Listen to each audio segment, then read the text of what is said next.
Over 30 years of counseling couples, one of the patterns I've seen most clearly is that relationship problems go bad long before the relationship starts. It always goes back to childhood stuff.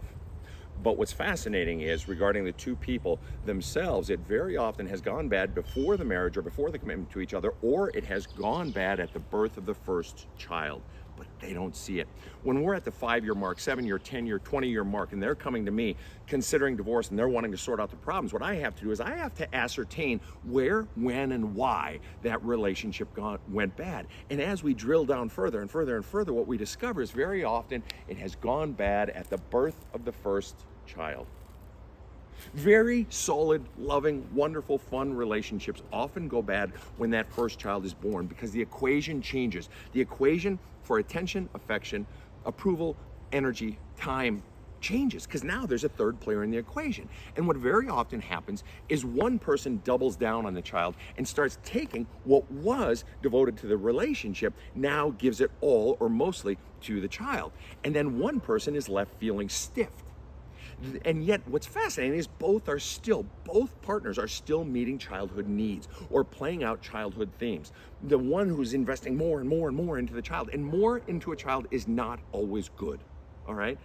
Children need to learn no. That marriage has to stay together, and you have to be deliberate about building and continuing to build that relationship. Otherwise, it will fray. You will bend apart because you have to come back together when that child is 4, when that child is 8 and 14 and 22.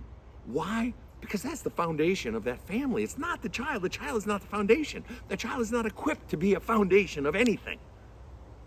That marriage is. That commitment is. And so that has to be fed. That has to be treated deliberately. It has to be given time, attention, affection, energy. But what happens is someone was conditioned in childhood to be an extreme giver. That I'm gonna get my love, I'm gonna get my sense of purpose, I'm gonna get my sense of meaning, I'm gonna get my own attention and affection and praise needs met through the parenting of this child. And the other parent is often playing out their childhood patterns and their childhood dramas and unresolved crap. Because they're saying, wait a minute, I got stiffed.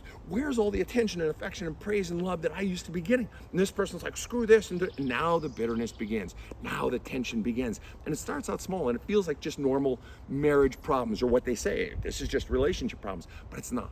It's bigger than this. It's two people shifting the equation and two people having their own childhood stuff finally come up full force inside of them and between each other. And the tension starts. If you are not deliberate about focusing on and building that marriage relationship, that commitment relationship while you are having a child and before you are having a child. If you do not maintain that commitment, it will fray, fracture, and a giant chasm will develop between the two people. However, in order to focus on the two, on the marriage and on the child, you both also have to focus on what the heck is going on in me that dates all the way back to childhood, because if you don't solve that, you ain't gonna last in this marriage. You ain't gonna last in this equation, and it is, in the end, going to be bad for the child. So when do you have the courage to face that stuff, and do you have the deliberateness, the discipline to be focused on building this committed, this marriage relationship for the long-term interest of the child and for the long-term joy and love of the two partners? Have a kick-ass day.